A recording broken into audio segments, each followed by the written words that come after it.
y vamos a poner eso.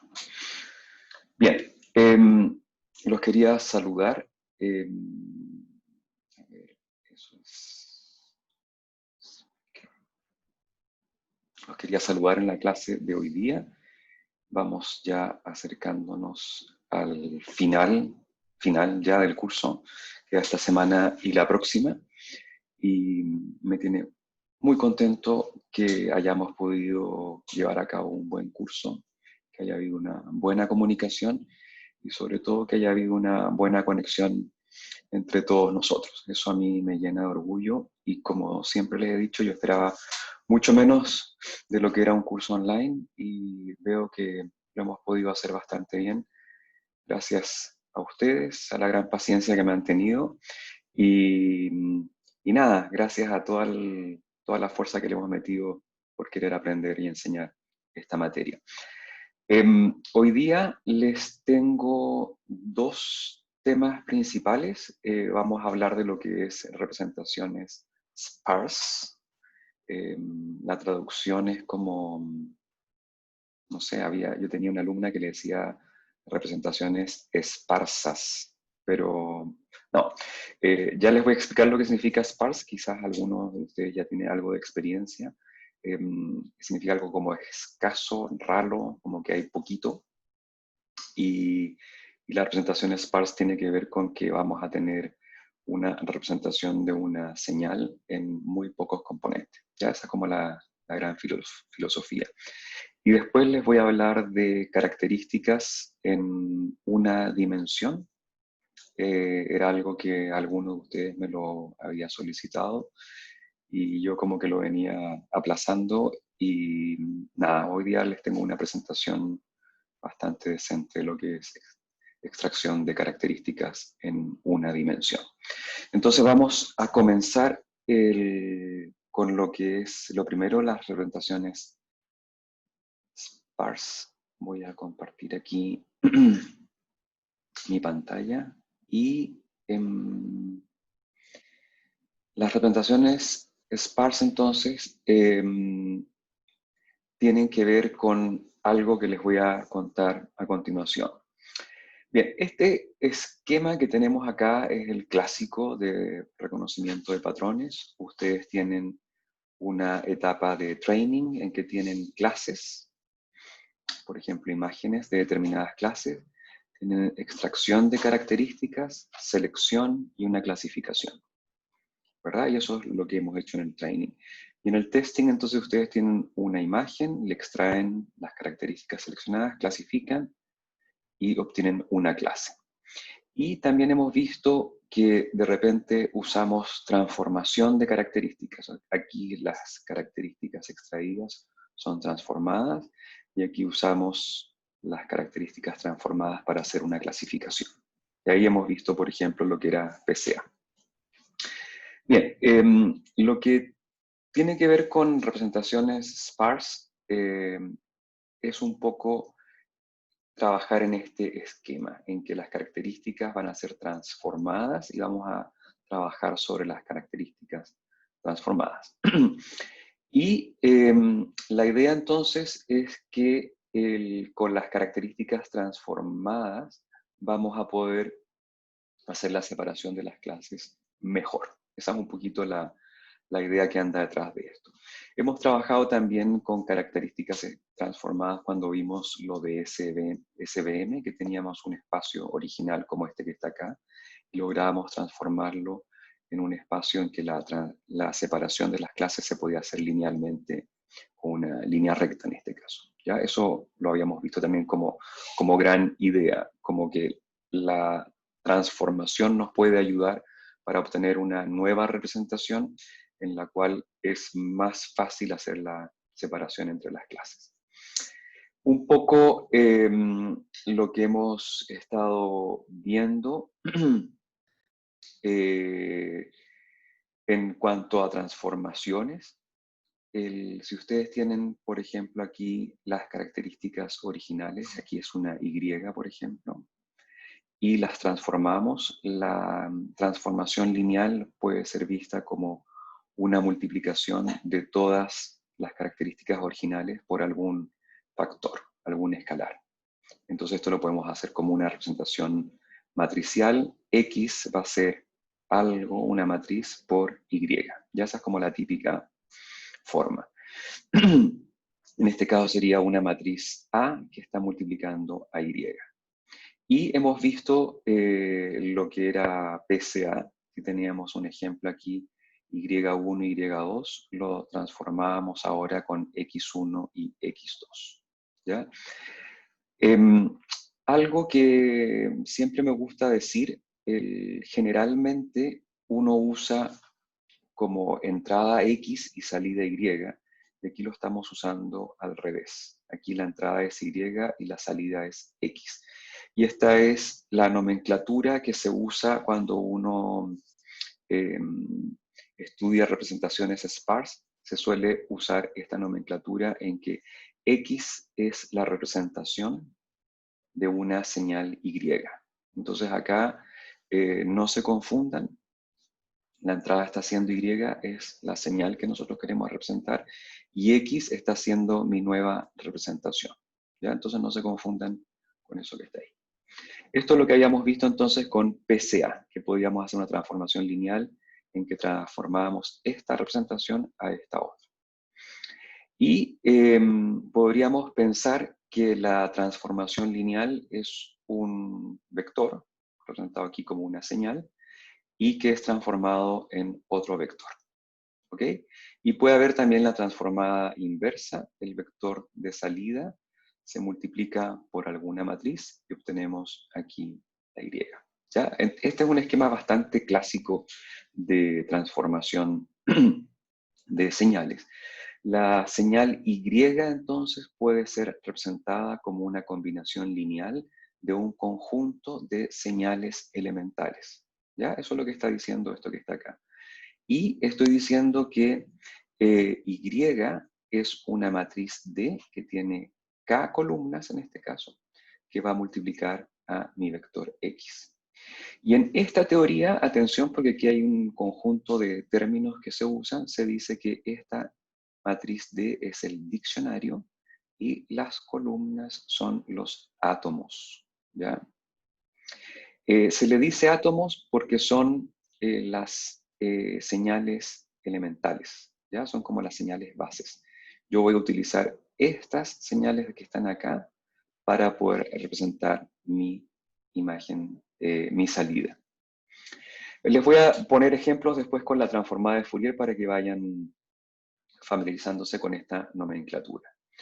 Bien, no olviden entonces que tengo una señal Y, X, y que están relacionadas con esta transformación lineal. Y ustedes conocen varios diccionarios, ¿ya? Son transformadas que entran en esta categoría de diccionario. Está, por ejemplo, la transformada de Fourier, en que la señal de entrada y la señal de salida es exactamente igual en cuanto al número de términos, ¿ya? Aquí quiere decir el K igual a N. K vendría siendo el número de elementos de la salida y N el número de elementos de la entrada. Tenemos transformadas parecidas a las de Fourier, como la transformada de cosenos. Tenemos algunas transformadas tipo wavelet, que es la transformada Haar. La transformada Gabor, que la hemos visto en clases, también es una tipo wavelet, y está la wavelet clásica. Y también está PCA. PCA, aquí estoy colocando que K es menor o igual a N porque muchas veces nos quedamos con algunas componentes, las principales. ¿Ya? Entonces estamos haciendo una transformación lineal de un espacio a otro. ¿Ok? Y en muchas de estas propiedades sabemos que son matrices cuadradas, ¿ya? Y que D entonces es invertible y además es ortonormal. Entonces yo puedo decir que X es la inversa de D, que es su transpuesta, porque como es ortonormal se cumple esta propiedad que está acá, y tengo que X es igual a D transpuesto por Y. ¿Ya? Eso es como en la teoría clásica de transformaciones. Les voy a poner un ejemplo con Fourier. si la señal de Fourier la señal de entrada es esta, que es una sinusoide de una frecuencia, mi transformada de Fourier va a tener un único componente en la frecuencia que tengo en esta señal. Si yo aumento mi frecuencia, quiere decir que la transformada de Fourier va a estar acá, en una frecuencia un poco más alta. Y si la aumento aún más, la transformada de Fourier va a estar acá. Entonces, vean qué importante es tener para este tipo de señales este tipo de representaciones. Si yo veo en la transformada de Fourier algo como lo que tengo acá, yo sé de qué estoy hablando. Sé que es una señal sinusoidal que tiene una frecuencia baja, en este caso una frecuencia intermedia, acá una frecuencia un poco más alta. Y la representación a mí me dice mucho. Y puede ser que me diga mucho más que la señal original. Esto es como traducir la información original a un nuevo idioma. Para mí eso es la transformada de Fourier. Y a veces en el nuevo idioma podemos entender mejor las cosas. Está explicado de una forma más simple. Si tenemos una señal un poco más compleja, como esta que está acá, su transformada de Fourier va a ser un poco más compleja, como la que está acá. Entonces, ¿qué quiere decir que tengo una señal más compleja como la que está acá? Quiere decir que yo puedo reconstruir a partir de esta señal y los átomos, puedo reconstruir esto que está acá. Este primer elemento, llamémoslo x1, si yo lo multiplico por el vector d1 de mi diccionario, me voy a ir un poco para atrás para que no olviden eso, esto que está acá, esta es mi matriz de D1, D2, DK, etc. Si en mi función, y en este caso para construir Y, estoy haciendo que Y es igual a D por X. Entonces, si este primer elemento, X1, yo lo multiplico con D1 y le sumo este segundo elemento, X2, el que está acá, y lo multiplico por D2 y le sumo X3, el que está acá, y lo multiplico por D3, y así sucesivamente, yo voy a tener Y. Esa es como la gran idea que hay detrás de todo esto. Puedo tener una señal nueva, X, que es una representación, y la idea de esta representación es que me diga mucho más que mi señal original. Eso es como toda la filosofía que hay en lo que son transformaciones. Preguntas hasta acá, porque ahora empiezo a avanzar un poquito más en lo que es la materia de lo que es hoy día. Preguntas, chicos. Esto es un poco lo que se ve en procesamiento de imágenes, en procesamiento de señales, pero es como un resumen bastante condensado de lo que son las transformaciones de un dominio a otro dominio. Bien, sigo entonces. ¿Qué hago con imágenes? O sea, señales de dos dimensiones. Bueno, aquí hay un truco que es bastante bueno, que es usando este ejemplo. Este es mi amigo John. Yo lo primero que hago con la imagen, la hago quizás un poco más pequeña, le puedo hacer un downsampling. Y esto que está acá es esta misma más agrandada, solo para que la puedan ver, ¿ya? Pero es una imagen que ha sido, se le ha bajado su resolución. Y yo lo que voy a hacer es que voy a agarrar su primera columna y la pongo acá. Y después le voy a poner acá abajo la segunda columna, la tercera, aquí por ejemplo la columna del medio viene acá, la columna final viene por acá. Entonces tengo un vector Y que es una columna, otra columna, etc. Si en este caso yo tengo mi imagen original que tiene 110 por 90 píxeles y le he hecho una reducción de la dimensionalidad a 11 por 9, quiere decir que aquí voy a tener 9 vectores de 11 columnas, lo que me da un vector de 99 por 1. Entonces, esa es una forma de transformar una señal 2D a una señal de 1D. Y a partir de esto uno puede empezar a usar toda la teoría que les he estado explicando. Bien, este proceso se llama downsampling, que muchas veces se hace porque si no la imagen es muy grande. Puede no hacerse, o sea, tendríamos acá un vector de 110 por 90 elementos por una, o sea, una columna de ese tamaño. Podríamos no hacerlo, ¿ya? Pero generalmente se hace para no tener un vector tan grande. Bien, entonces, siguiendo con lo que son las transformaciones, yo voy a tener que Y es una matriz D por X, ¿ya? Y en las transformaciones lineales, durante mucho tiempo la gente quedó como muy fijada en la idea que D tenía que ser una matriz cuadrada, ¿ya? Dicen que los ingenieros somos cuadrados. Quizás aquí había algo de ingeniería en que la matriz D tenía que ser completamente cuadrada.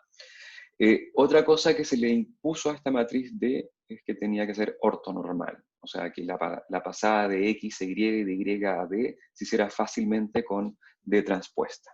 ¿Ya? Eso es lo que hace la ortonormalidad.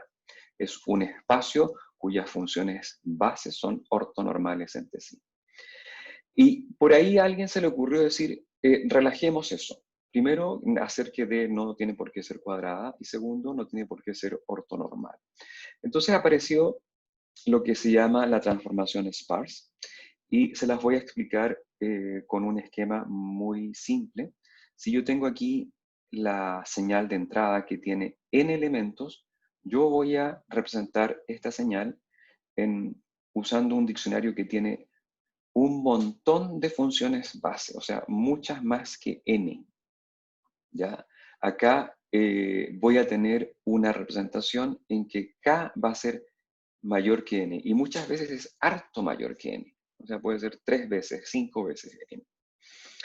Y lo otro que le voy a imponer a la transformación es que use pocos átomos del diccionario. ¿Ya? Por ejemplo, que use 3 átomos solamente. ¿Ya? En este caso tengo 5. Voy a decirle que represente esta función que está acá, este vector que está acá, como una multiplicación de un gran diccionario, pero que me use pocos átomos del diccionario, que me use pocas columnas de D. En este caso le estoy poniendo como restricción que me use solamente 5 columnas. 1, 2, 3, 4, 5. Entonces, atención, yo estoy haciendo una nueva representación. Si yo multiplico X por D, me va a dar Y. A veces no me da exactamente igual, sino que me da muy parecido. Y estoy diciendo que X ahora no es algo tan complejo como lo que tenía antes, sino que son poquitas muestras, ¿ya? Poquitos elementos de X que voy a usar para hacer esta transformación. ¿Qué ventajas tiene eso? Tiene una ventaja enorme que es semántica, ¿ya? Quiere decir que yo acá voy a tener algunas representaciones y me puede ser más fácil entender de qué señal estoy hablando. Porque puede ser que acá se hayan gatillado algunos elementos, acá no hay nada de esto presente, acá sí, etc. Entonces, quiere decir que toda esta representación está hecha de una forma mucho más simple en X, ¿ya? La representación X es mucho más simple porque tiene muy pocos elementos. D no, D lo hemos complejizado, lo hemos hecho mucho más grande. Les voy a poner un ejemplo de qué quiere decir esto de la representación sparse como gran filosofía, porque aquí está como la gran idea. Si yo les pregunto qué es esto, ustedes me van a decir que es una silla, ¿verdad? Entonces aquí es claro que ustedes digan, esto es una silla, la reconocen, etcétera, etcétera. No hay ningún problema. Ahora, si yo les digo, ¿qué es esto? Pero imagínense que la palabra silla no está en el diccionario. ¿Ya? Entonces, ¿qué dirían ustedes que es esto que está acá? Entonces tendrían que decirme, bueno, es un mueble, generalmente tiene 4 patas, sirve para sentarse, tiene un respaldar, a veces tiene antebrazo, etcétera. Entonces ustedes, para hacer esta definición, tienen que decir algo de esta forma, ¿ya? Entonces, imagínense que ustedes tienen que definir un objeto con un diccionario que es tan rico que tiene un montón de palabras y tiene la palabra silla. Entonces yo les pregunto, ¿qué es esto? Ustedes me dicen, una silla, punto. Pero si no está esa palabra, si ustedes tienen un diccionario más reducido, un diccionario que tiene menos palabras, entonces tendrían que decir, bueno, es un mueble, tiene patas, etc. Sirve para sentarse, bla, bla, bla. Tienen que usar muchas más palabras. Entonces, la gran idea es que si yo tengo una representación de una señal, en este caso, este Y, y yo tengo un diccionario reducido de palabras, mi representación va a ser la suma de ellas, con algún grado de compromiso. Algunas palabras van a ser más importantes que otras. En cambio, si yo tuviera, y esta es la presentación sin la palabra silla, en cambio, si yo tuviera un diccionario en que está la palabra silla, yo digo, es una silla, punto. ¿Ya? Entonces, esa es como la filosofía que hay, es la gran estrategia que tiene la representación sparse. Sparse fue muy potente a principios de en la primera década de este siglo, ¿ya? Del 2000 al 2010. Esto es previo a la era de Deep Learning, por supuesto. Y ahora hay hartas cosas que se están haciendo en conjunto, tratando de que Deep Learning y Sparse Representation puedan de alguna forma conversar juntos. Hay varios métodos que lo hacen. Pero esa es como la gran idea de lo que es las representaciones sparse. Cómo representar una señal con muy pocas palabras de un diccionario y nos puede dar una representación mucho más rica con una semántica mucho mayor. ¿Ya? Este es un esquema como simplemente para que vean cuál es la estrategia. Lo curioso es que cualquiera de estas sillas que yo tengo acá van a ser representadas de la misma forma con esta X que está acá. ¿Ya? Entonces es una representación bastante, bastante simpática que puede ayudar mucho a la hora de hacer una clasificación. ¿Preguntas de lo que he estado presentando? ¿Alguien que quiera hacer alguna acotación, alguna pregunta, alguna duda que tengan? ¿No? Bien, ahora viene una parte que es un poco más compleja, que tiene algo de matemática, pero que se entiende bastante bien. ¿Cómo es la metodología de Sparse Representation? Entonces, lo primero que vamos a ver es que vamos a contar con una función objetivo, en este caso, que tenemos que minimizar para encontrar lo que es el diccionario D y lo que son mis nuevas señales X, a partir de mis señales Y. Esta es como la función que hay que minimizar. Les voy a explicar en qué consiste cada uno de estos términos. Bien, lo primero entonces es decir que acá yo tengo Y, que es un conjunto de columnas que son mis señales de entrenamiento. ¿Ya? Ojo, acá yo tengo que aprender un diccionario y la idea es que ese diccionario sea un diccionario adecuado a la naturaleza de las señales que yo estoy empleando en este problema. Entonces, por ejemplo, si yo estoy haciendo un estudio sobre imágenes radiográficas del pulmón que tiene COVID-19, entonces aquí yo voy a tener en mis Y, yo voy a tener los vectorcitos que son la construcción de los patches en forma vectorial de todos los patches que tengo en mi base de datos. ¿Ya? O sea, no se olviden, estos son vectores columna y aquí yo voy a tener n vectores columna que son mis señales que yo voy a emplear para construir un nuevo diccionario. Lo segundo es que este es el diccionario, es D, el diccionario que yo voy a encontrar, y X es mi representación sparse de Y. O sea, aquí voy a tener también N y voy a tener N vectores, pero el tamaño va a ser probablemente más grande que este. ¿Ya? Si este tenía tamaño N minúscula, este va a tener tamaño K mayúscula. Y esto que está acá son mis vectores transformados. Y aquí viene una restricción que es muy importante, sujeto a que la norma 0 de cada X, o sea, de cada columna de X, que son estos X y que están acá, tiene que tener norma 0 menor o igual a t.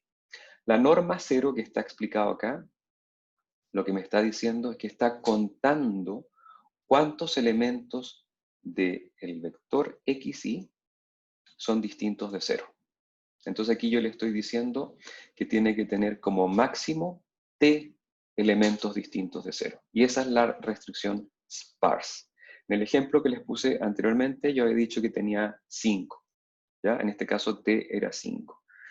Quiere decir que cada uno de estos vectores x, que puede ser un vector muy grande, puede ser un vector de, por ejemplo, de dimensión 1000, pero de esos 1000 elementos, solo 5 de ellos son distintos de 0. Va a tener 995 elementos iguales a 0, y 5 de ellos, porque estoy definiendo aquí t igual 5, 5 de ellos máximo van a ser distintos de 0. Entonces observen que esta es una función objetivo. Yo estoy diciendo que y, estoy diciendo en el fondo que cada columna de y menos el diccionario multiplicado por cada columna de x van a ser lo más parecidos posible. Y eso es lo que está haciendo esta norma. Y esta norma está haciendo que cada uno de los elementos al cuadrado es sumado. ¿Ya? Esa es esta norma f que está acá.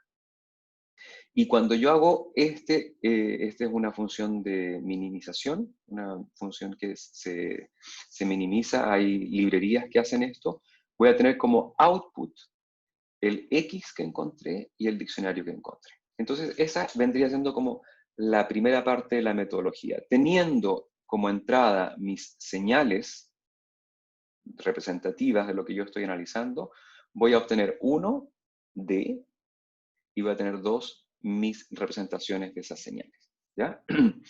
Bien, esa vendría siendo como el aprendizaje del diccionario sparse. Esa es como la primera parte de la metodología. Vamos con la segunda parte. La segunda parte dice que si yo tengo una nueva señal y, ¿ya? Y que es una nueva señal, no está acá. Esta podría ser parte del training, y tengo una nueva señal que es parte del testing. Entonces, dada una nueva señal y y un diccionario de, que ya lo aprendí acá arriba, voy a encontrar la representación sparse de x, que x es la transformación de y. Entonces voy a encontrar un x tal que x por d sea menor que un épsilon, esto quiere decir que sean lo más parecidos posible, y que tenga aquí la norma 0 que sea mínima, o sea, que tenga el menor número de elementos posibles, distintos de 0. O sea, insisto, si tiene 1000, x podría ser que me queden 4 distintos de 0, ¿ya? Entonces aquí va a tener 996 elementos iguales a 0 y solo 4 de ellos van a ser distintos de 0. Entonces, esta es otra función que está implementada en las librerías. Dado y y dado d, encuentro x. Y x es una representación sparse que va a tener el menor número de elementos. ¿Preguntas hasta acá? ¿Tan callados hoy día? No sé si me están siguiendo o nadie me está siguiendo nada. Eso es lo que echo de menos de las clases. Sí, dime, Diego. Gracias, Diego, por preguntarme. Ya, eso me despierta un poquito a mí también. Dale. Habló alguien más también. Ah, ¿hay alguien Sí, más? profe, no me llamo Diego. Ah, el... Lo que pasa es que yo levanto la... Bueno, da lo mismo. Dale tú nomás. Después voy yo. Ya, gracias. Profe, ¿por qué? yo me perdí un No poco, vi tu mano, Tomás. No, ¿qué pasó? no soy Tomás tampoco, profe, pero no se Ah, preocupe. ¿quién eres? ¿Quién Profe, eres? me llamo Ignacio. Ignacio, Profe, quedé ya. un poco confundido con la como analogía que hizo con lo de la silla y las definiciones. Esto, no entiendo, ¿es para palabras o no? O como, ¿esto es Mm. efectivamente para lenguaje natural o eso era solamente No, no, no, no. una Yo no hago comparación? nada con lenguaje natural. Esto simplemente es Ah, una representación. Y lo que ya, sucede, perfecto. espérate, lo que sucede es que esto se usa, ojo que le metimos el término diccionario. Ese término no lo inventé yo, o sea, es el que se usa en esta teoría. Y que cada columna del diccionario es un átomo. Otra gente lo llama palabra, ¿ya? Aquí, cuando se usan esos términos, cuando se usa diccionario, diccionario es una matriz de números, ¿ya? cuando se usa átomo, se usa palabra, es un vector de números, ¿ya? No es una palabra. El ejemplo que yo puse y se usa diccionario, se usan palabras porque tiene la gran analogía de que yo estoy usando ciertas palabras, o sea, ciertos vectores para describir algo, ¿ya? Y de ahí la analogía de este ejemplo. Pero en este ejemplo yo no estoy usando una imagen de una silla que con una representación sparse me va a quedar solamente un elemento, ¿ya? Disculpa la confusión, pero solamente para explicar la analogía que hay con las representaciones sparse. ¿Ahí se entiende un poco más? Sí, sí. Gracias, profe. Ok, ahora sí. Diego. Ya, entonces, por ejemplo, esta metodología para el PCA en verdad no es tan quizás necesaria porque es muy gráfico que para el PCA necesitamos las columnas con más peso nomás. Y eso como lo podemos hacer fácilmente nosotros. O tiene alguna gracia esto aparte de seleccionar manualmente, o sea, aparte de lo que nosotros podemos hacer visualmente con los pesos de las columnas como vimos en el PCA. Espérate, acá no hay, no sé, no creo haber entendido bien tu pregunta. Aquí no hay cosas manuales. O sea, tú tienes, la analogía con el PCA es que tú tienes acá una Y, que, espérate, que está acá. Aquí lo vamos a ver. En el PCA tú tienes esta Y que está acá, y que tú la transformas, y la transformación van a ser las componentes principales, y la transformación es una multiplicación de esta Y por una matriz. Y vas a tener nuevas columnas, que son las PCA, las componentes principales. Entonces, transformaste linealmente algo. Acá también hay una transformación, ¿ya? Que tienes de mi Y que está acá, voy a obtener una X que está acá. Y que también tiene una componente de linealidad, porque Y trata de ser igual a D por X, ¿ya? Entonces tiene cierta analogía de que son transformaciones lineales, ¿ya? Pero están representando cosas completamente distintas. Fourier también es una transformación lineal. Y tú llevas Y a otro espacio, que es el espacio de las frecuencias en este caso, que quizás en el espacio de las frecuencias Y quede mejor representado para lo que estás buscando. Ya, perfecto. Pero entonces, en el ejemplo específico del PCA, la matriz X sería la transformación del PCA de los datos Y, ¿cierto? Sí, en este caso, y disculpen la confusión, pero en la teoría, cuando ustedes lo busquen en los libros, van a encontrarse que Y es la entrada y X la salida. Lo siento, así está definido.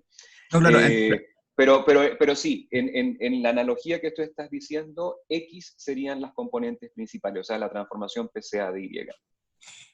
claro, entonces mi comentario era en verdad como, si tengo las componentes principales en X y yo puedo graficar esas componentes principales y ver que las 5 primeras columnas son las más importantes, Ajá. en ese sentido no necesito ocupar este algoritmo para que este algoritmo me diga que me quede con X, que me quede con 5 columnas y que lo puedo yo hacer como seleccionar. Sí, lo que pasa es que con el PCA, cuando tú dices me quedo con 5 columnas, eh, si tú le pones como entrada un objeto, van a ser siempre las primeras 5 columnas, otro objeto las primeras 5 columnas, otro objeto las primeras 5 columnas. O sea, siempre van a ser las mismas 5 columnas que te están ayudando para representar una gran diversidad de información de entrada. En la representación sparse van a ser 5 columnas, pero puede ser que sea la 1, la 500, la 601, ¿te das cuenta? Están repartidas a lo largo de un montón de posibilidades. Y van a ser 5, pero van a ser todas distintas. O sea, para el objeto 1 podría ser la 1, la 500, la 600, etc. Para el objeto 2 podría ser la 100, la 150, la 800. Entonces, esa representación que es como más distribuida en el diccionario te puede ayudar en algunos casos a obtener una mejor representación. Perfecto. ¿Sí? O sea, son 5, pero son 5 completamente distintos, distribuidos en un diccionario de 1000 palabras, por ejemplo. Ok. ¿Ok? Bien. Continúo entonces. Ya, entonces les decía que esto tenía 2 partes. La primera parte era aprender este diccionario. Y esto también es bien importante y es también una estrategia que se está siguiendo mucho en lo que es reconocimiento de patrones, machine learning, todo lo que tiene que ver con el hecho de representar nuevas cosas para hacer nuevas clasificaciones. Acá se están haciendo transformaciones a partir de un objeto, que en este caso es un diccionario, que fue aprendido, ¿ya? Fourier no es una transformación con un diccionario aprendido. Fourier es siempre el mismo diccionario, ¿ya? Ustedes van a tener una señal, le aplican la transformada de Fourier, lo que están haciendo es que a esa señal la están multiplicando por un diccionario base de las sinusoides que tiene la transformada de Fourier de distintas frecuencias, y siempre van a utilizar la misma matriz para hacer esta transformación. En Fourier, el diccionario no es aprendido. Entonces, cuando el diccionario es aprendido y uno tiene, en este caso, una Y muy rica en representación de datos, tiene muchas columnas y son muestras representativas de lo que ustedes están averiguando, este diccionario que está acá va a hablar un idioma, y el idioma que va a hablar va a ser el idioma de las Y que ustedes le están poniendo de entrada a este algoritmo.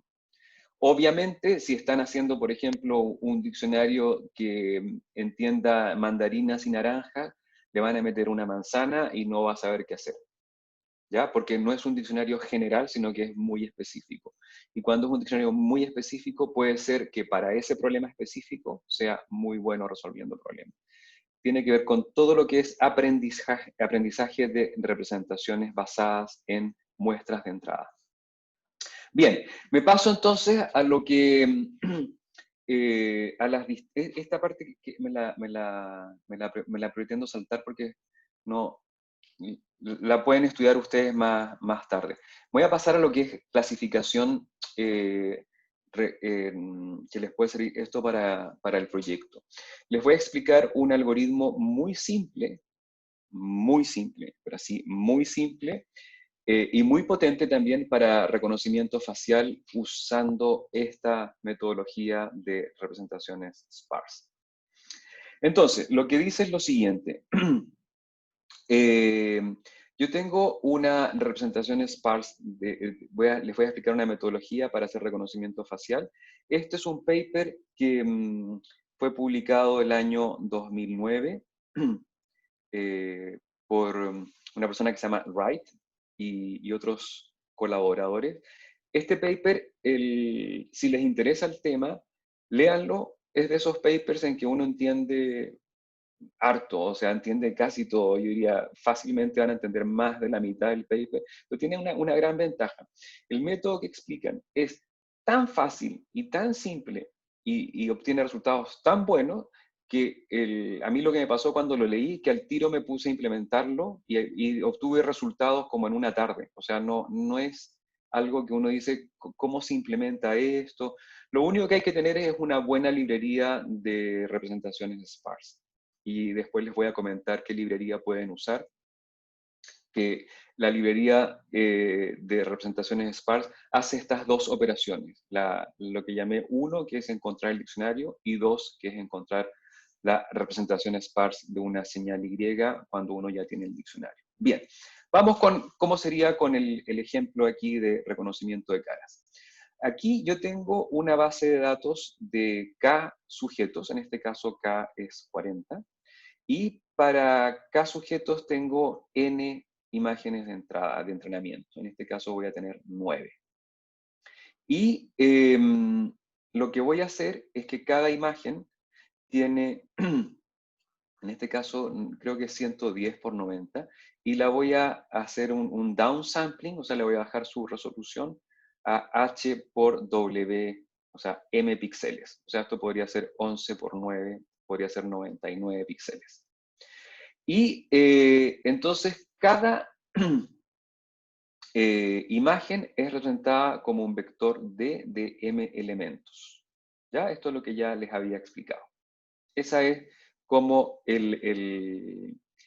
una forma de agarrar esta información que está acá, y voy a tener entonces por cada imagen, voy a tener un vectorcito, si es de 11 por 9, un vectorcito de 99 elementos. ¿ya? Y si este tiene 40 por 9, o sea, tiene 360 imágenes, podría entonces yo tener una representación de 360 por 99. ¿Ok? Bien, entonces, para cada sujeto, yo voy a tener un diccionario, ¿ya? Voy a tener el sujeto I, de I igual 1 a 40, y voy a hacer un diccionario. Y el diccionario va a ser vectores de 99 elementos, y lo interesante que está acá, y esto es una idea revolucionaria, porque lo que hizo esta persona fue decir, yo no quiero calcular un diccionario usando ese algoritmo de optimización que yo les expliqué, sino que yo quiero usar, y aquí viene lo novedoso, chicos, atención, quiero usar como diccionario las columnas originales de las caras. ¿Ya? O sea, el diccionario mío va a ser esto. Yo no lo voy a calcular, sino que voy a construir un diccionario que va a tener, los átomos de los diccionarios son las mismas caras. ¿Ya? No voy a hacer ningún cambio extraño, sino que estas van a ser mis funciones base. Entonces, por cada persona, yo voy a tener un diccionario, y como yo les había dicho, aquí había 9 caras.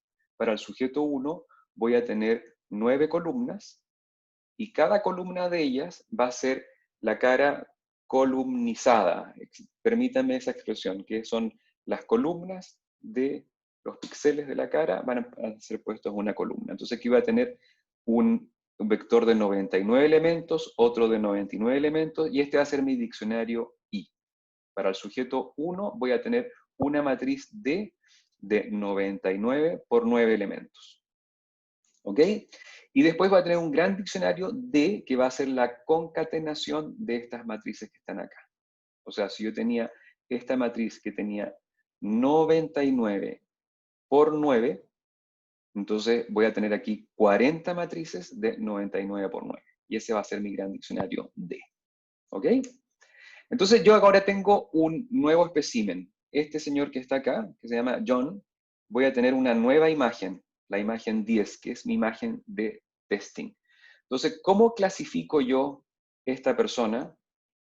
¿Cómo digo yo quién es con este algoritmo? Lo que yo voy a hacer es que esta imagen de pruebas, I sub t, la voy a llamar Y, y la voy a columnizar, o sea, va a ser un vector de 99 elementos, y voy a hacer la representación sparse.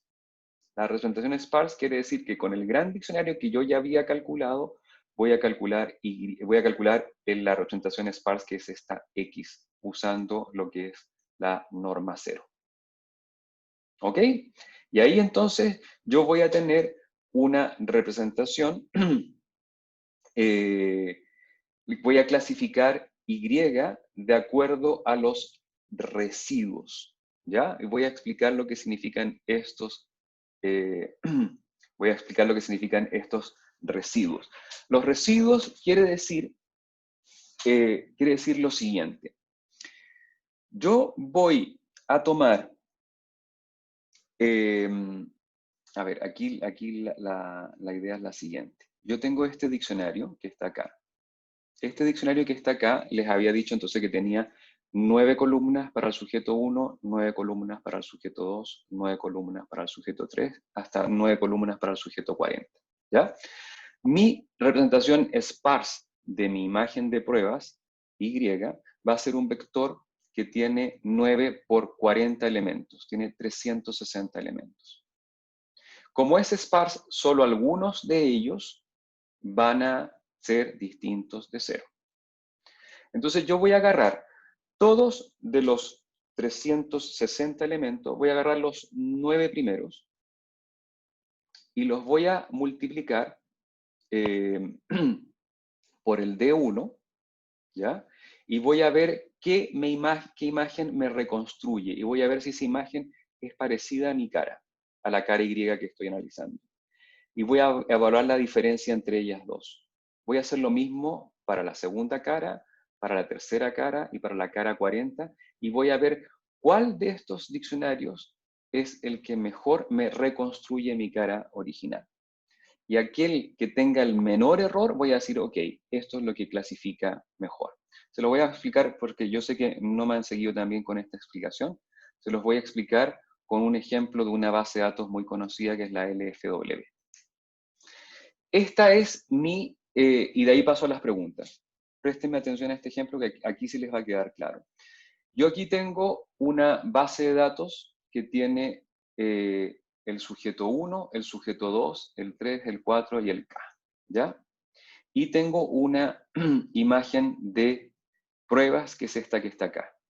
Entonces yo voy a hacer una representación sparse y la representación sparse lo único que está diciendo, imagínense que esta representación sparse yo le digo que sea como de 3 elementos distintos de 0, me va a decir, ok, esta cara yo la voy a construir con esta que está acá multiplicada por 0,3 más esta que está acá con 0,6 más esta que está acá con 0,1. Eso es lo que me está diciendo la representación sparse. Me está diciendo que con 3 elementos, o sea, sumando 3 caras de estas de forma ponderada, yo voy a obtener algo bien parecido a mi imagen de entradas. Es una idea muy simple. Entonces, cuando yo tengo eso, después digo, ok, quiero ver cómo reconstruyen estos que están acá, que pertenecen a la misma clase, y este que está acá, que pertenecen a la misma clase. Eso es lo que voy a hacer a continuación. Esa es la idea de la representación sparse. Estoy diciendo que esta cara es parecido a 0.3 esto, más 0.6 esto, más 0.1 esto. Entonces voy a ver cómo reconstruye cada clase que está ahí. Empiezo con la primera clase, o con la última en este caso. Comparo esta cara con 0.1 de esto. Y me voy a dar cuenta que la reconstrucción es mala y que el error es alto. Voy a ver qué pasa con esto que está acá. 0.3 y 0.6 de esto los sumo y voy a decir que aquí la reconstrucción es muy buena y que el error es bajo. Entonces me digo, ok, este sujeto es representado como este que está acá. ¿Ya? Porque esa es la idea de la representación sparse, que ustedes puedan tener a partir de una imagen que no está acá, ojo, esta persona no está acá, o sea, la persona sí, pero esta foto no, yo puedo decir, esta cara que está acá, yo la puedo representar como una transformación lineal de ellas por un vector X sparse, que es este que está acá. Este es mi diccionario y esta es mi representación sparse. Y si yo hago una multiplicación, una suma ponderada, voy a obtener la imagen que yo ando buscando.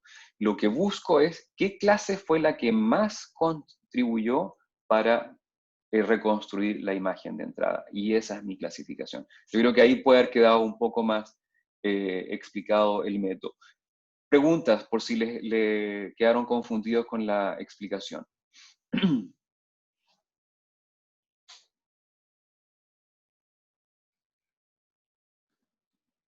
Sí, Bastián.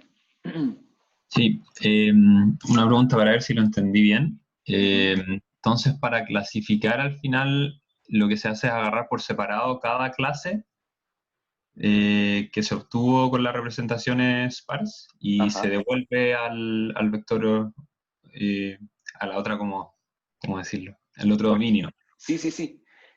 Ojo que acá, la verdad es que la genialidad de este algoritmo es que la verdad es que no cambió de dominio porque tu diccionario se quedó con las imágenes originales, ¿ya?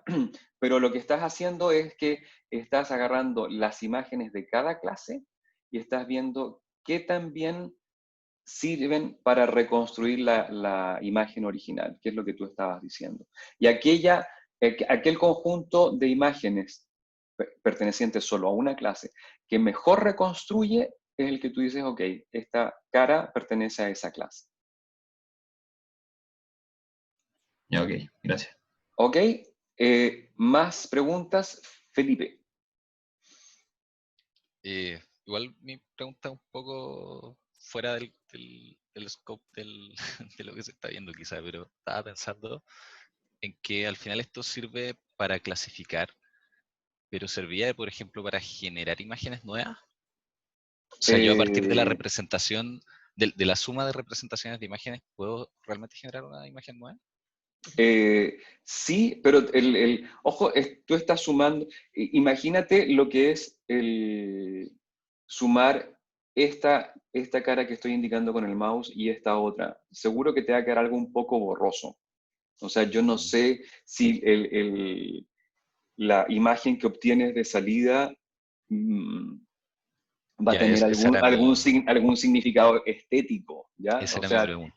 tiene un significado para la clasificación, ¿ya? ¿Te das cuenta? Pero no creo que te quede una cara, va a quedar algo borroso. O sea, incluso pudiera ser que en un caso, o en este caso, curiosamente, este siempre tiene la nariz hacia la derecha, pero pudiera ser que tuvieran en una foto la nariz hacia la izquierda y en otro hacia la derecha.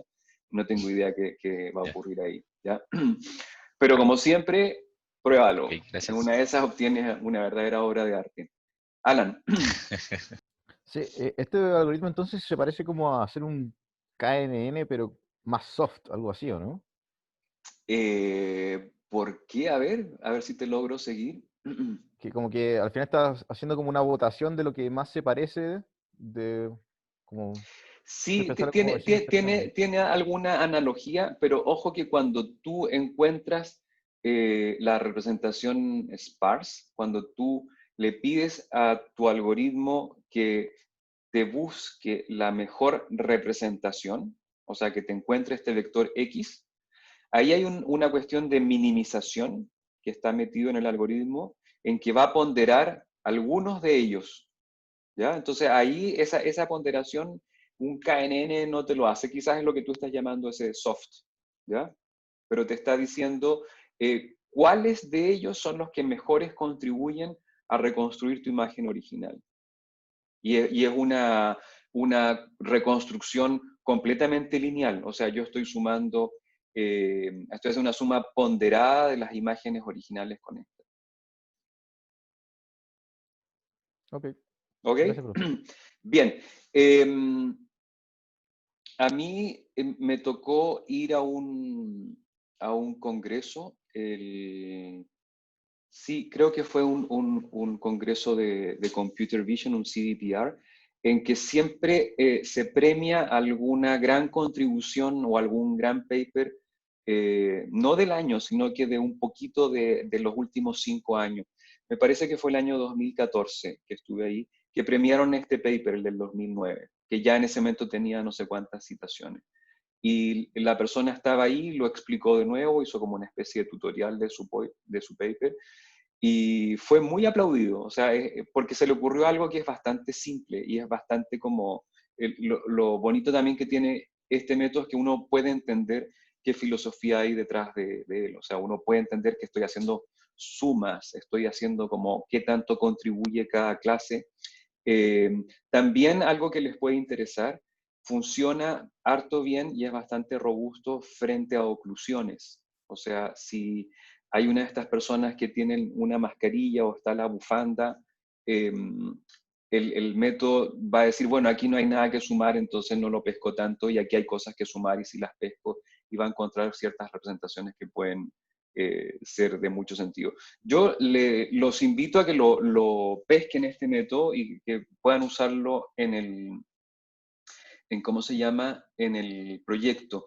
Lo más complicado es que le funcione la librería, que la puedan bajar bien. Eh, la librería se llama, y ahí hay algo que a mí me llama mucho la atención. Yo no sé quién, y con todo respeto a los investigadores que hicieron esta librería, que son del grupo INRIA, que es un grupo bastante famoso de Francia, ¿quién los asesoró en el nombre de la librería? La librería se llama SPAMS, S-P-A-M-S, ¿ya? Y viene de Sparse Representation, no sé cuántito, o sea, tiene, pero no sé por qué le pusieron ese nombre. La cosa es que es una librería bastante famosa, yo la tengo instalada, hay una versión en MATLAB, hay también una versión en Python que los mismos autores hicieron. La implementación se basa en una tesis de doctorado de alguien que hizo esta forma de hacer la mejor librería posible. Así que los invito a que lo hagan. Tengo acá ya como ejemplo una implementación de reconocimiento facial usando representaciones sparse. Este método se llama SRC, Sparse Representation Classification, ¿ya? Y por si no, la librería se llama SPAMS, ahí lo estoy escribiendo, y es del grupo INRIA. Ahí también lo estoy escribiendo para que quede grabado, ¿ya? Búsquenla y la pueden bajar. Bien, les decía entonces que voy a hacer un ejemplo de representaciones sparse, y aquí está leyendo, está haciendo el diccionario. Leer el diccionario es leer los píxeles de las 400 imágenes, y aquí está haciendo la representación sparse, y ya lo hizo, ¿ya? O sea, observen que esto, y obtuvo un 95%. Y aquí está la matriz de confusión.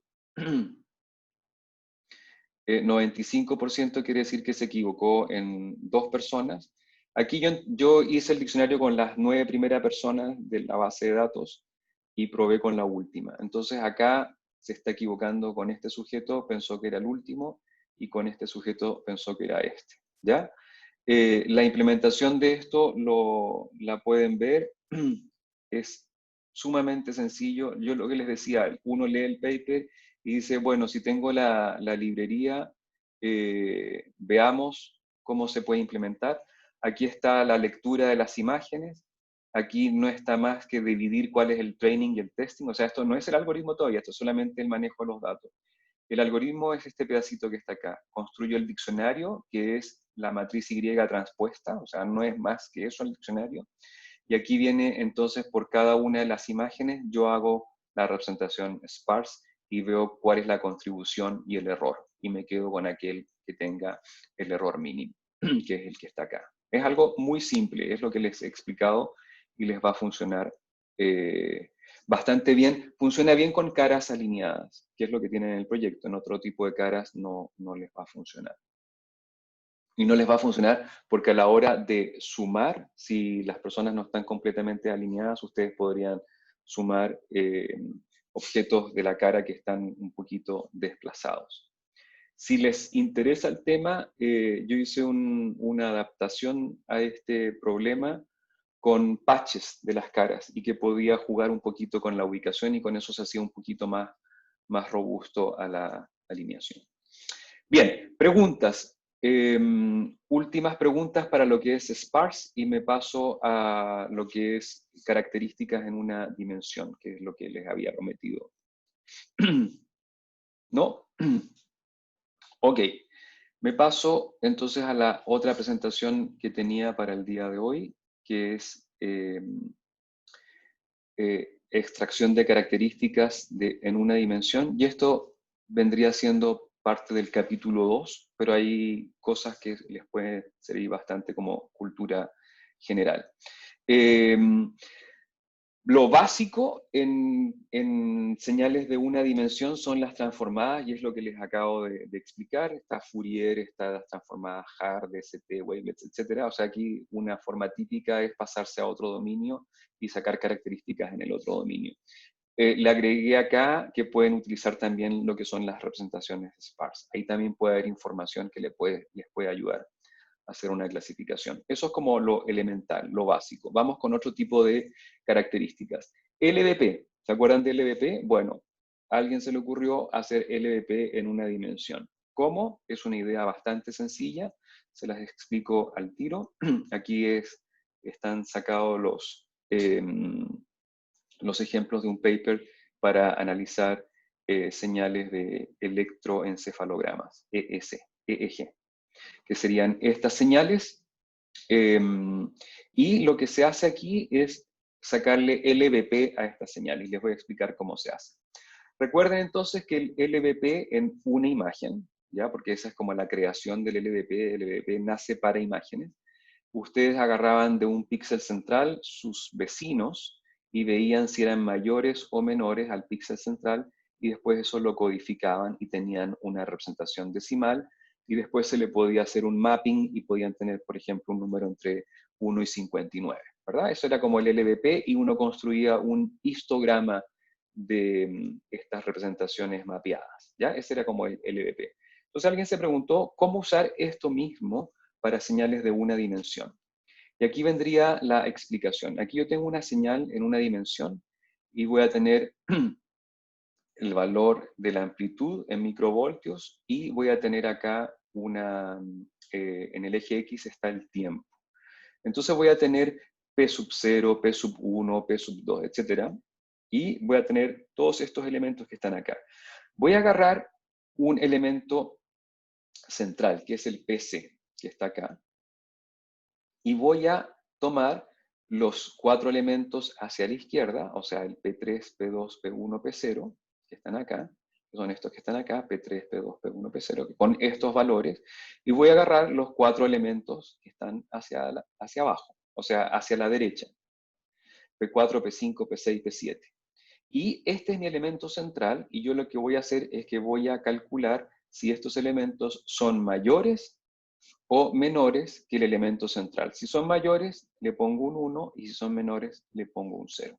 La misma filosofía del LVP, y entonces voy a tener ahora una representación binaria de 8 bits, ¿ya? 4 bits a la izquierda y 4 bits a la derecha, y lo represento acá, y me queda acá una representación decimal, que tengo entonces que mapearla. Ellos también la mapean a un elemento de 59 elementos, ¿ya? Aquí tengo, por ejemplo, entonces, mi EEG, mi señal original. De esto sería después de aplicarle el LVP, voy a tener distintos valores de LVP, los valores decimales, ¿ya?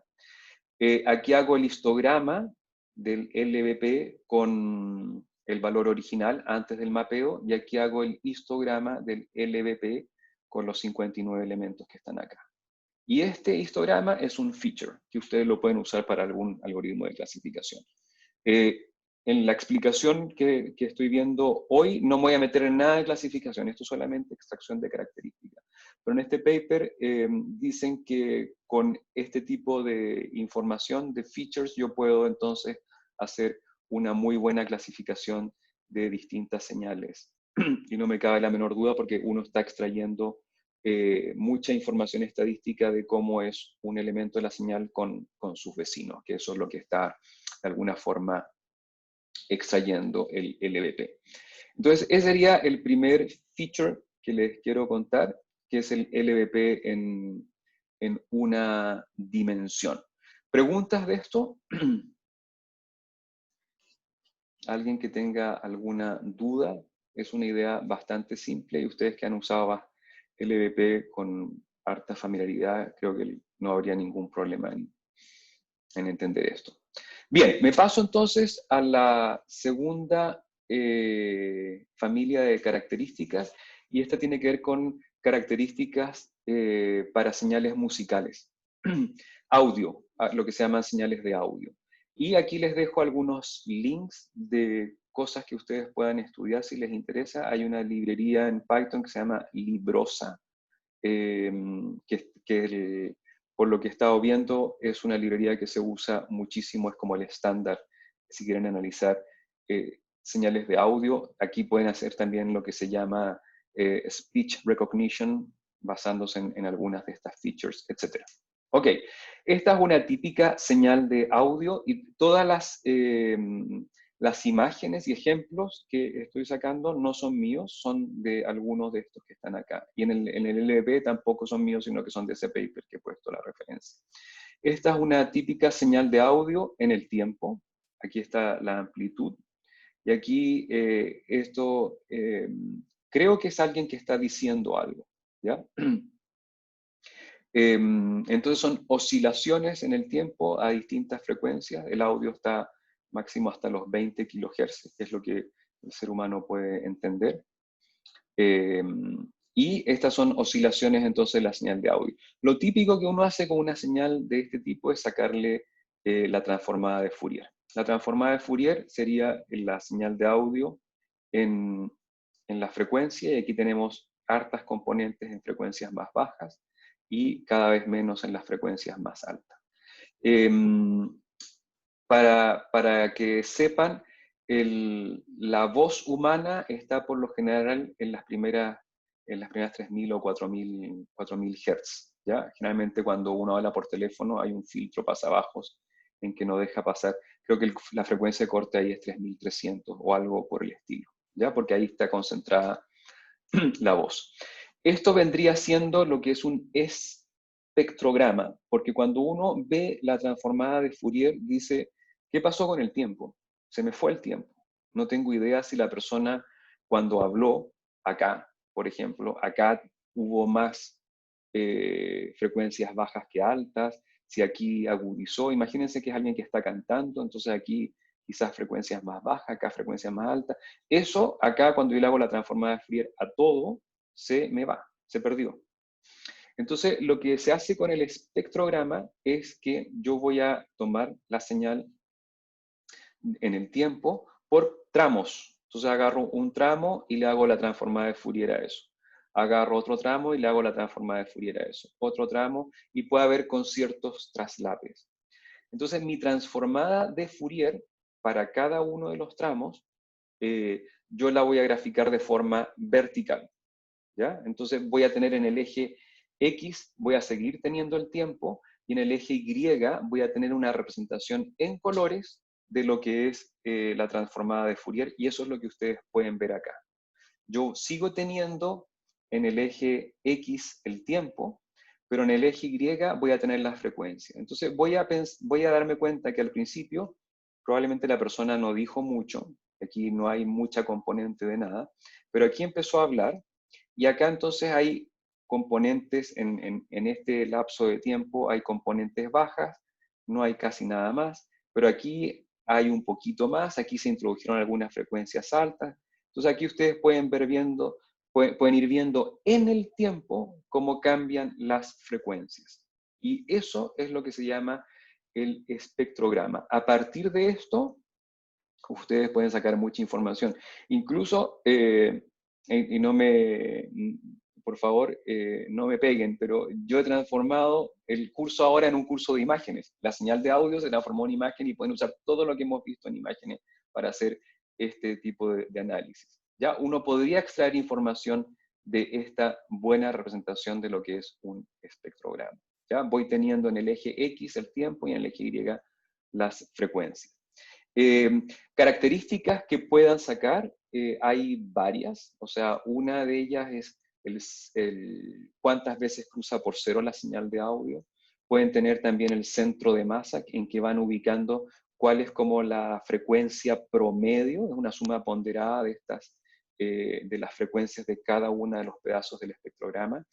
Pueden tener una cosa que se llama el spectral roll-off, que es la frecuencia por debajo de la cual está el 85% de la energía. O sea, generalmente el espectro de Fourier es un espectro se puede concebir como un espectro de la energía de la señal, y ustedes pueden ver en qué frecuencias está el 85% de la energía de esa información. Entonces, esa frecuencia hace la frecuencia de corte, y ahí tienen ustedes lo que se llama el spectral roll-off.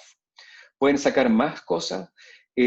Algo que es bien interesante es una propuesta que se hizo ya en el año 37, que es hacer una transformación entre los hertz, que es la frecuencia del sonido, con algo que llamaron la Mel Scale, en que esto tiene más que ver con los sonidos que el ser humano, con las notas musicales que uno como ser humano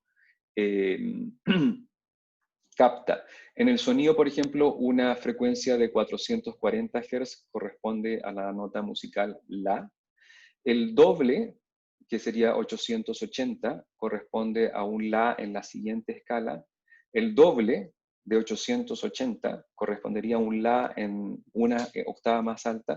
Entonces, es una escala que no es lineal. Entonces, lo que proponen estas personas es hacerle esta transformación para que más o menos uno vaya agrupando por notas musicales donde está, o sea, la representación en frecuencia, no hacerla con una representación de frecuencia lineal, sino que con una representación de frecuencia de este tipo que corresponda un poquito más a las notas musicales. Esto está sacado de Wikipedia, está copiado textualmente, voy a poner ahí que esto es de Wikipedia, en que se explica cómo se hace lo que se llama el MFC, que es llevar el espectrograma, pero como a notas musicales. Y acá ustedes podrían tener, por ejemplo, si hubo la nota C, si hubo la nota D, etc. Esto vendría siendo do, re, mi en la nomenclatura de las notas musicales de cómo se llama, usando las letras. Entonces ahí tienen distintas formas que se pueden usar y estas son como las características clásicas que se usan en música. ¿Preguntas sobre extracción de características en señales de audio? ¿No? Ok. Voy a seguir entonces y el último es con señales mecánicas. Las señales mecánicas, generalmente lo que se puede extraer acá tiene que ver, por ejemplo, con el acelerómetro de un aparato o señales de vibraciones o algo por el estilo. También se podría utilizar señales sísmicas también, y ahí también podrían sacar una serie de características. En este caso, algo que les quiero... en este caso, algo que les quiero mostrar es, por ejemplo, si ustedes tienen ¿cómo se llama? Una señal extraída de este tipo, ¿ya? Y aquí son de un acelerómetro entiendo que es de una máquina que se le logró sacar esta información.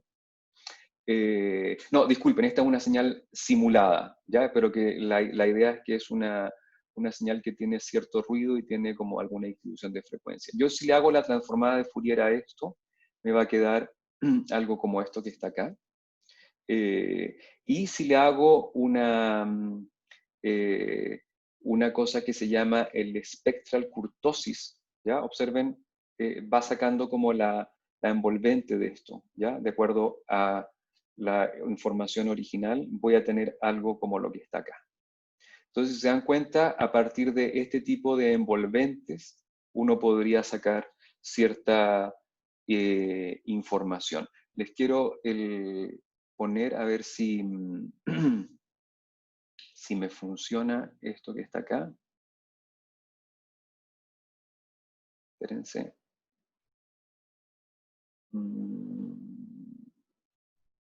Quiero mostrarles un ejemplo. Sí, aquí lo tengo. Entonces,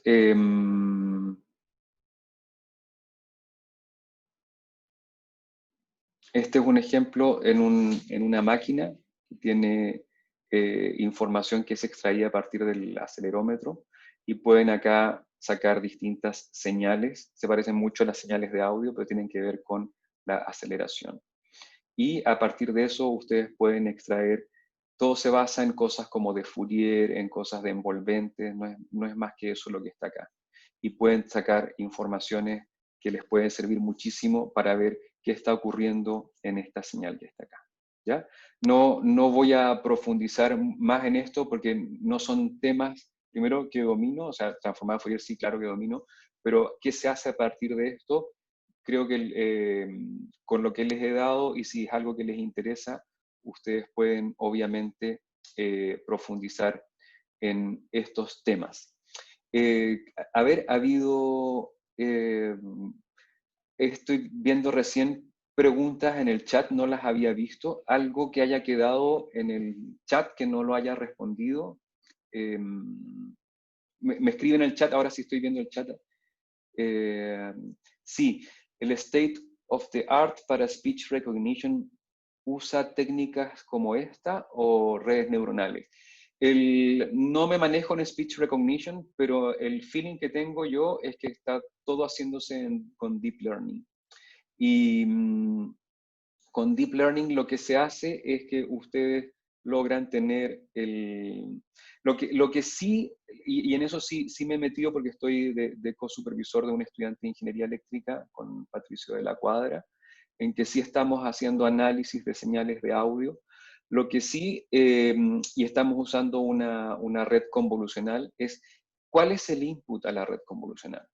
Entonces, bien podría ser una señal en una dimensión, o sea que bien podría ser una imagen de una columna, una sola dimensión, con distintas capas de red convolucionales, o bien podría ser, y eso es lo que mejor nos está resultando, es utilizar como input algunas de estas transformaciones que les he mostrado. O sea, puede ser el espectrograma que sea el input, que lo hemos transformado en imagen, o puede ser alguna de estas que usa esta transformada en que no es lineal en la frecuencia. Son cosas que uno puede pensar en que alimenten la red convolucional. Y el estado del arte hoy día en cualquiera de estas cosas de reconocimiento más complejo, en que hace reconocimiento de voz, tiene que ser algo que sea independiente de la persona. O sea, que si yo hablo, cualquiera de ustedes habla, tendría que poder reconocerlo. Entonces, se necesita información, grandes cantidades de datos, grandes cantidades de entrenamiento, y ahí las técnicas que se usan son de deep learning. ¿Más preguntas? ¿No? Bien, entonces les quiero pedir algo. El próximo jueves nos vamos a concentrar en el proyecto. Vamos a trabajar en grupo y se me ocurrió una forma de hacer el trabajo en grupo para que se junten en sesiones solo los integrantes del grupo. Me interesa que vengan todos los que puedan. Obviamente la clase no es obligatoria, pero puede servir mucho para que tengan una reunión conmigo por grupo y yo pueda ver qué están haciendo y pueda de alguna forma orientarlos si es que tienen alguna duda. Una forma que se me ocurrió, en el Zoom está la opción de hacer grupos de forma manual, no de forma aleatoria. Una forma que se me ocurrió es que ustedes en el nombre que están usando en Zoom, ¿ya?, le agreguen que para la clase del jueves cambien el nombre agregándole antes del nombre el número de grupo en el que están.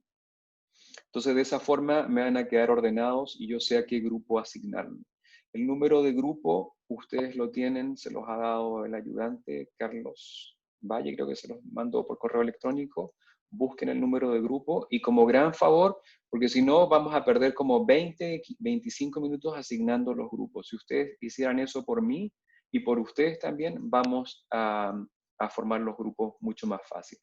Entonces, que le pongan al nombre de ustedes, entran en la configuración del Zoom, en donde está el perfil de ustedes y cómo se llaman y qué nombre tienen, solo para la clase del jueves, que ustedes ya se llamen con el número de grupo antes, ya para que los ordene. ¿Alguien tiene alguna otra idea de cómo armar grupos que sea más fácil?